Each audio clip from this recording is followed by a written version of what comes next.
ஏசாயா 57:1 வாசிங்க. நீதிமான் மடிந்து போகிறான், ஒருவரும் அதை மனதில் வைக்கிறதில்லை. புத்திமான்கள் எடுத்து கொள்ளப்படுகிறார்கள், ஆனாலும் தீங்கு வராததற்கு முன்னே நீதிமான் எடுத்து கொள்ளப்படுகிறான் என்பதை சிந்திப்பார் இல்லை. பொதுவாக நம்ம கிறிஸ்தவத்தில் ஒரு பேட்டர்ன் உருவாயிருச்சு. ஒரு வசனத்தை அதுக்குன்னு தான் சொல்லி நம்ம பிரித்து வச்சுருக்கிறோம் இப்போ, இல்லையா? அது இப்போ இந்த வசனத்தை நீங்கள் எங்கேயாவது பார்த்துருக்குறீங்களா? இந்த குறிப்பாக இந்த வசனம் ஏசாயா 57:1 எங்கேயாவது பார்த்துருக்கீங்களா?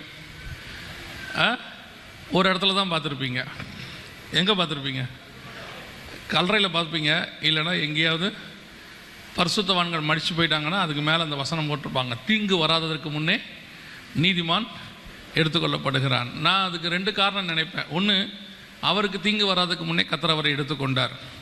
இன்னொன்று, அவரால் தீங்கு வராதுக்கு முன்னே கர்த்தர் அவரை எடுத்துக்கொண்டார். ரெண்டும் நல்லது தான். இது நான் வந்து வசனத்தில் தான் சொல்கிறேன். எசேக்கியா ராஜா வந்து கூப்பிடும் போதே போயிருந்தாருன்னா பிரச்சனை இல்லை பாருங்கள். அவர் சோர்புறம் திரும்பி அழுவார். ஆண்டவர் 15 வருஷம் சேர்த்து கொடுப்பாரு. அந்த 15 வருஷத்தில் தான் அவனுக்கு மனாசே பிறப்பார். மனாசே மாதிரி ஒரு ஒஸ்ட் கிங்கு இஸ்ரவேல்லே கிடையாது. எசேக்கியா முன்னாடியே போயிருந்தாரா நமக்கு இந்த பிரச்சனை இல்லை. பின்னாடி சில ஆட்கள் எக்ஸஸாக வாழ்ந்து நமக்கு ரொம்ப பிரச்சனை கொடுத்துருவாங்க. அதனால தான் சொல்லுவேன், தீங்கு வராதற்கு முன்னே அவரை எடுத்துக்கொண்டால் நல்லது. ஆனால் இந்த வசனம் அதற்காக கொடுக்கப்பட்டது அல்ல. இங்கே வசனத்தை நம்ம கொஞ்சம் தியானித்தோம்னா வேறு விதமாக இருக்குது. இது ஏதோ மரணம் வரத்துக்கு முன்னாடி எடுத்துக்கிட்டாங்க அப்படின்னு நம்ம அதை நினைக்கிறோம். ஆனால் அதற்காக அல்ல. அங்கே 2 காரியம் கொடுக்கப்பட்டிருக்கிறது. ஒன்று, நீதிமான் மடிந்து போகிறான். இன்னொன்று, நீதிமான் எடுத்துக்கொள்ளப்படுகிறான். ரெண்டுமே அங்கே இருக்குது பாருங்கள். நீதிமான் மடிந்து போகிறான், ஒருவரும் அதை மனதில் வைக்கிறதில்லை. கீழே இருக்குது, நீதிமான் எடுத்துக்கொள்ளப்படுகிறான் என்பதை சிந்திப்பார் இல்லை. நீதிமான் மடிந்து போகுதல் என்றால் என்ன? நீதிமான் எடுத்துக்கொள்ளப்படுதல் என்றால் என்ன?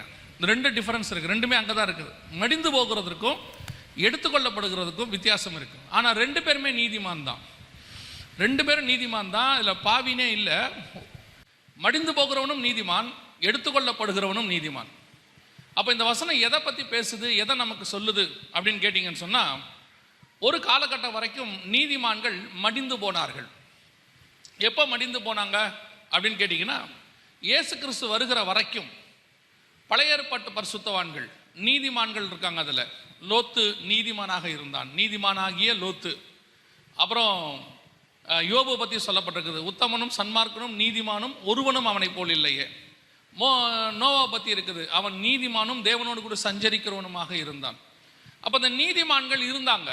ஆனால் அந்த பழைய ஏற்பாட்டு பரிசுத்தவான்கள் நீதிமான்கள் எல்லாரும் பரலோகத்திற்கு போனாங்களா அப்படின்னு பார்த்தீங்கன்னா வசனத்தில் இல்லை. அப்படி இவங்கெல்லாம் எங்கே போனாங்க, அதான் ரொம்ப கேள்வி. எங்கே போனாங்க அப்படின்னு பார்த்தீங்கன்னு சொன்னால், மேல் பாதாளம் அப்படிங்கிற ஒரு இடத்துக்கு தான் போனாங்க. ஆபிரகாம் லாசரு சம்பவத்தில் இயேசு சொல்லும்போது லாசருவை கொண்டு போய் ஆபிரகாமின் மடியில் விட்டார்கள்.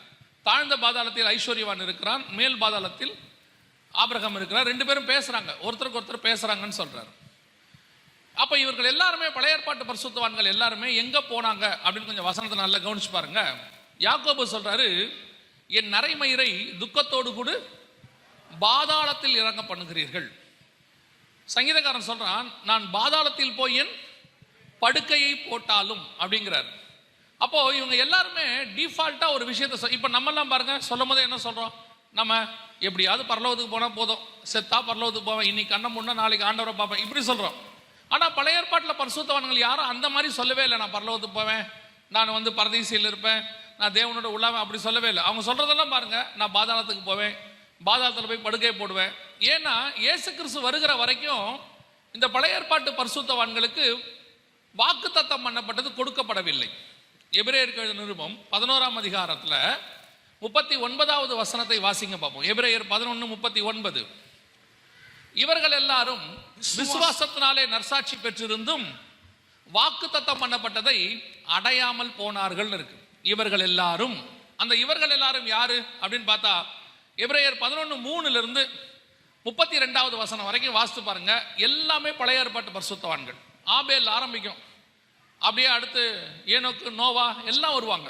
வந்துட்டு 32 என்ன சொல்லும், பின்ன நான் என்ன சொல்லுவேன், சிம்சோன், எப்தா, பாராக், தாவீது, சாமுவேல் என்பவரை குறித்தும் தீர்க்கதரிசிகளை குறித்தும் விவரம் சொல்ல வேண்டுமென்றால் காலம் போதாது. அப்போ எல்லா பழைய ஏற்பாட்டு பரிசுத்தவான்கள் இவர்கள் எல்லாரும் விசுவாசத்தினாலே நற்சாட்சி பெற்றிருந்தும், அப்படின்னா என்ன அர்த்தம்? இவங்க யாரும் பாவம் செய்யலன்ற சென்ஸ் அவங்க விழுந்து போனவங்க கிடையாது, சக்சஸ்ஃபுல் பர்சன். ஆபிரகாமை பார்த்து சொல்றாரு, நான் செய்கிறதை என் தாசனாகி ஆபிரகாமுக்கு மறைப்பேனோ. தாவீதை பார்த்து சொல்றாரு, என் இருதயத்துக்கு ஏற்றவனாய் கண்டேன். யாக்கோபை பார்த்து சொல்றாரு, யாக்கோபை உன் கூடாரங்கள் எவ்வளவு அழகாக இருக்கிறது. தானியேலை பார்த்து சொல்றாரு, என் பிரியமான புருஷனாகிய தானியேலே. அந்த இடத்துல சாட்சி சொல்லும் போதெல்லாம் பாருங்க, மோசேயை பார்த்து சொல்றாரு, ஒரு முகமுகமாய் நான் பேசுகிறேன், நண்பனோடு கூட பேசுகிறதை போல் பேசுகிறேன். ஒவ்வொருத்தரை பத்தி ஆண்டவர் அங்க சாட்சி சொல்றாரு. இவங்க எல்லாம் சாட்சி பெற்றவங்க. அதனால தான் வசனம் சொல்லுது, இவர்கள் எல்லாரும் விசுவாசத்தினாலே நற்சாட்சி பெற்றிருந்தும் அப்படின்னு இருக்கு. அப்ப இவ்வளோ நற்சாட்சி பெற்ற மோசேயா இருக்கட்டும், அல்லது அந்த அந்த லிஸ்ட்ல கொடுக்கப்பட்டவங்க எல்லாருமே இருக்கட்டும், தாவீதா இருக்கட்டும், சாமுவேலாக இருக்கட்டும், சிம்சோனாக இருக்கட்டும், இவர்கள் எல்லாரும் விசுவாசத்தினாலே நற்சாட்சி பெற்றவர்கள். ஆனாலும் வசனம் சொல்லுது, வாக்கு தத்தம் பண்ணப்பட்டதை அடையாமல் போனார்கள் இருக்கு. என்ன கர்த்தர் வாக்கு தத்தம் பண்ணினார் அவர்களுக்கு, அதை நம்ம தெரிஞ்சுக்கணும். கர்த்தர் என்ன வாக்கு தத்தம் பண்ணினார்? அந்த எபிரேயர் 11 9 10 11 வசனம் சொல்லுது, ஆபிரகாம், ஈசாக்கு, யாக்கோபு என்பவர்களோடு கூட வாசிங்க பார்ப்போம். விசுவாசத்தினாலே அவன் வாக்குத்தத்தம் பண்ணப்பட்ட தேசத்திலே பரதேசியை போல சஞ்சரித்து அந்த வாக்குத்தத்தத்திற்கு உடன் சுதந்திரராகிய ஈசாக்கோடும் யாக்கோபோடும் கூடாரங்களில் குடியிருந்தான். நல்ல தெளிவா இருக்கு பாருங்க. ஆபிரகாம், ஈசாக்கு, யாக்கோபு என்பவர்களோடு கூட கூடாரங்களில் குடியிருந்தான். வாசிங்க, தொடர்ந்து வாசிங்க. ஏனெனில் தேவன் தாமே கட்டி உண்டாக்கின அஸ்திபாரங்கள் உள்ள நகரத்துக்கு அவன் காத்திருந்தான். இதுதான் வாக்குத்தத்தம். தேவன் தாமே கட்டி உண்டாக்கின அஸ்திபாரம் உள்ள நகரங்களுக்கு அவன் காத்திருந்தான். எது அஸ்திபாரம் உள்ள நகரம்? வெளிப்படுத்தல் 21 13 14 சொல்லுகிறது, அந்த நகரத்திற்கு 12 அஸ்திபார கற்கள் இருந்தன அப்படின்னு இருக்கு. அப்ப இவங்க எல்லாருமே புதிய எருசலேமுக்கு காத்திருந்தார்கள். ஆனா வசனம் சொல்றது 39ல வாக்குத்தத்தம் பண்ணப்பட்டதை அடையாமல் போனார்கள். இவங்க எல்லாம் காத்திருக்க. அதுவும் நீங்க அந்த 13வது வசனத்துல இருந்து வாசிச்சு பாருங்க. தூரத்திலே அவைகளை கண்டு நம்பி அணைத்து கொண்டு பூமியின் மேல் தங்களை அந்நியரும் பரதேசிகளும் என்று யோசிச்சு பாருங்க. தங்கள் லைஃபையே ஒரு நாடோடி போல டென்ட்ல வாழ்ந்தானாமா. போற இடத்துக்கெல்லாம் டென்ட் அடிச்சானாமா. நீங்க நினைக்க கூடாது, ஆபிரகாம் காலத்துல வீடு எல்லாம் இருந்திருக்காதுங்க, அன்னைக்கு வெறும் டென்ட் தான் அப்படின்னு. ஆபிரகாம் காலத்துல இல்ல, அதுக்கு முன்னாடி காயின் காலத்திலேயே வீடு இருக்கு. காயின் கோட்டையை கட்டிட்டான்னு இருக்கு. அவங்க எல்லாம் வீட்டில் குடியிருக்கிறாங்க. ஆனா ஆபிரகாம் எதுல குடியிருந்தாரா? கூடாரங்களில் குடியிருந்தார். என்னன்னா அவனோட நம்பிக்கை என்னன்னா, என்னைக்கா இருந்தாலும் எனக்கு ஆண்டவர் வாக்குத்தத்தம் பண்ணப்பட்ட ஒரு தேசம் இருக்கு, அஸ்திவாரம் உள்ள ஒரு நகரம் இருக்கு, நான் அதுக்கு போவேன்னு சொல்லி செல்வ சீமானாகிய ஆபிரகாம் பரதேசியை போல சஞ்சரித்தான். செல்வ சீமான் சொல்லி அந்த ஊழியக்காரன் ரெபெக்கா வீட்டில் போய் சொல்றான், செல்வ சீமானாகிய ஆபிரகாம் பரதேசியை போல சஞ்சரித்தான். ஆனா அப்படி வாழ்ந்து 175 வயசுல பூரண ஆயுசு உள்ளவனாய் மரித்த ஆபிரகாமை குறித்து வேதம் சொல்லுகிறது, வாக்குத்தத்தம் பண்ணப்பட்டதை அடையாமல் போனார்கள். எபிரேயர் 11 13 இருந்து வாசிங்க. இவர்கள் எல்லாரும் வாக்குத்தத்தம் பண்ணப்பட்டவைகளை அடையாமல் அவங்களுக்கு கிடைக்கல, அடையாமல் தூரத்திலே அவைகளை கண்டு நம்பி அணைத்துக் கொண்டு பூமியின் மேல் தங்களை அந்நியரும் பரதேசிகளும் என்று அறிக்கையிட்டு விசுவாசத்தோட மரித்தார்கள். அதுதான் நீதிமான் மடிந்து போகிறார். விசுவாசத்தோடு கூட மரித்தார்கள். அப்படின்னா என்ன அர்த்தம்? அவங்க எல்லாம் மரண இருளின் பள்ளத்தாக்கு என்கிற மேல் பாதாளத்துக்கு போனாங்க, தாழ்ந்த பாதாளத்துக்கு போல. அது வேற, அது துன்மார்க்கர் போகிற இடம். பழைய ஏற்பாட்டு பரிசுத்தவான். எப்ப இது முடியுதுன்னா, இயேசு கிறிஸ்து வந்து காவலுள்ள ஆவிகளுக்கு பிரசங்கித்து அங்க இருக்கிறவர்களை இறை கவ்விக்கொண்டு சிறைப்பட்டவர்களை சிறையாக்கி கொண்டு போனார். அதனாலதான் இயேசு, இன்று நீ என்னோடு கூட பரதீசியில் இருப்பாயின்னு சொன்னார். ஸோ இயேசு வந்து பரதீசி கூட்டிட்டு போயிட்டார், பாரடைஸ்க்கு. அது வரைக்கும் இவங்க எல்லாம் மேல் பாதாளத்தில் தான் இருந்தாங்க. வாக்குத்தத்தம் பண்ணப்பட்டதை அடையாமல் போனார்கள். என்ன காரணமா இருக்கும்?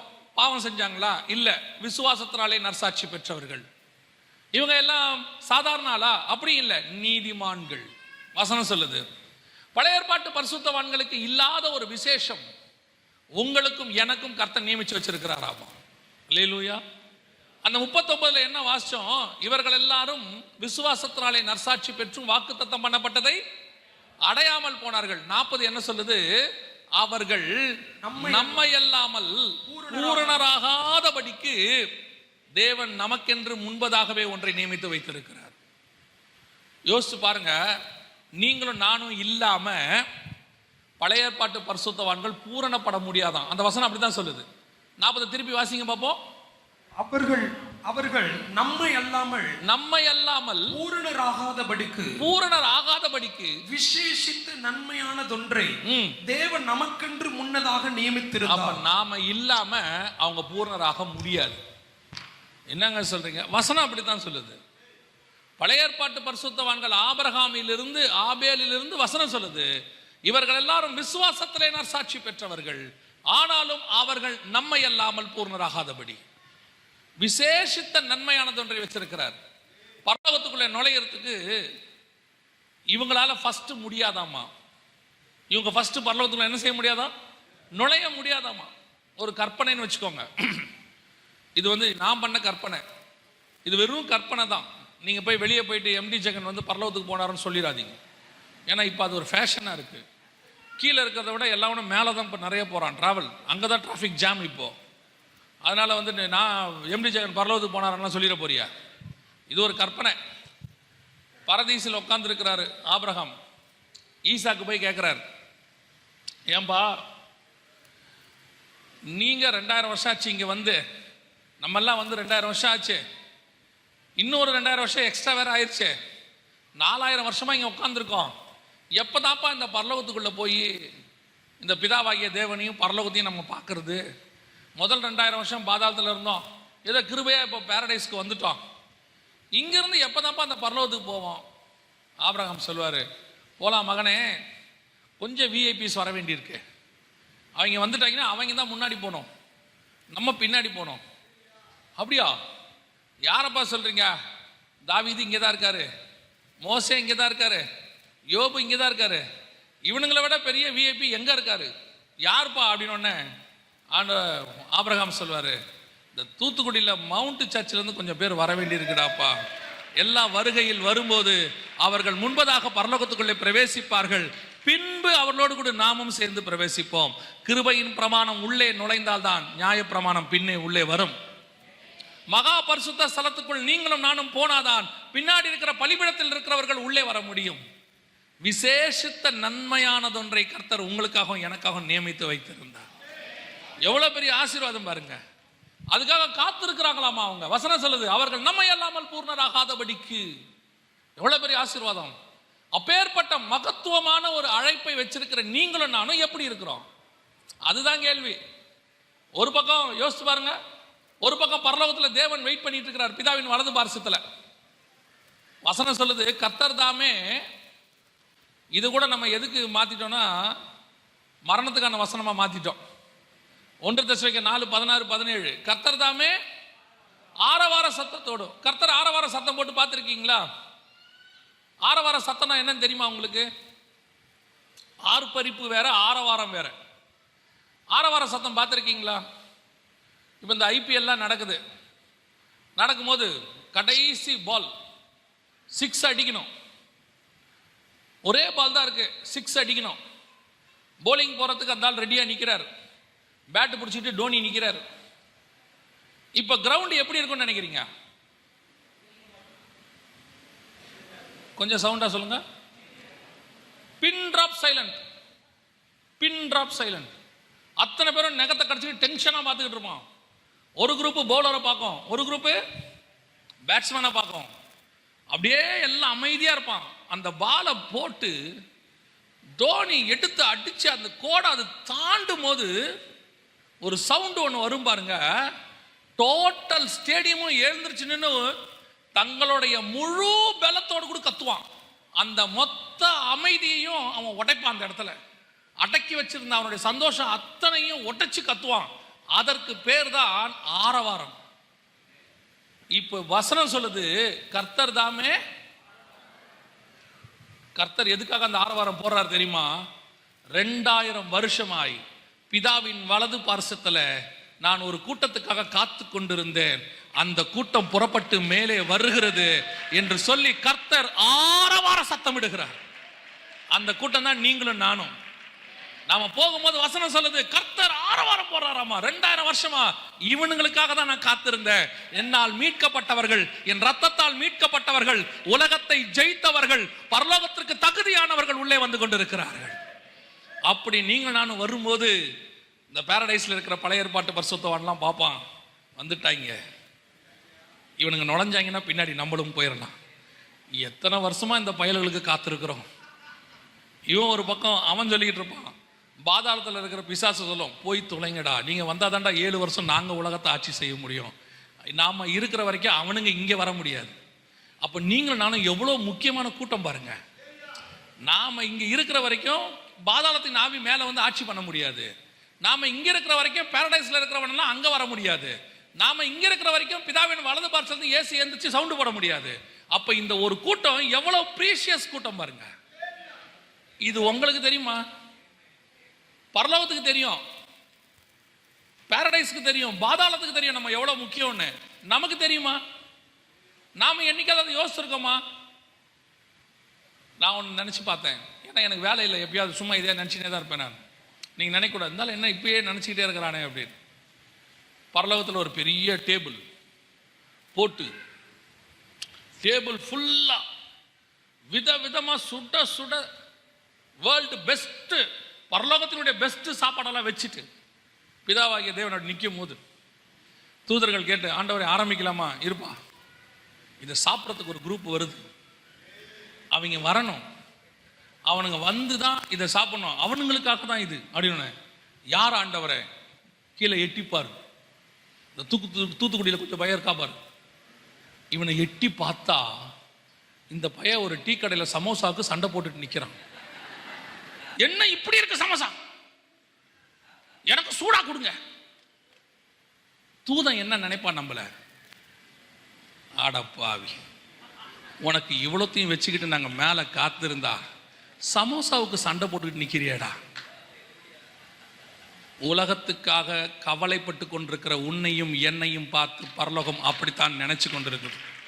மகா மேன்மையான ஆசீர்வாதத்தை வைத்துக் கொண்டு பரலோகம் காத்து கொண்டிருக்கும் போது எனக்கு ஒரு 600 ஸ்கொயர் ஃபீட்ல ஒரு வீடு கொடுக்க மாட்டீராண்டவரே, என் பிள்ளைக்கு ஃபீஸ் கொடுக்க மாட்டீராண்டவரே, உமக்கு காது இருக்குதா, கண்ணு இருக்குதா, எத்தனை நாள் ஜெபம் பண்றேன், ஒரு பைக் கொடுக்க மாட்டீராண்டவரே. அவன் பார்க்கறான் சமோசாவுக்கு அலைகிற கூட்டம், வந்து மேல தொலைங்கடா, உங்களுக்கு வந்து பாருங்க, நமக்கு நியமித்தவைகளை நம் கண்கள் காணவும் இல்லை, நம் காதுகள் கேட்கவும் இல்லை, அது மனுஷனுடைய கற்பனைக்கு தோன்றவும் இல்லை.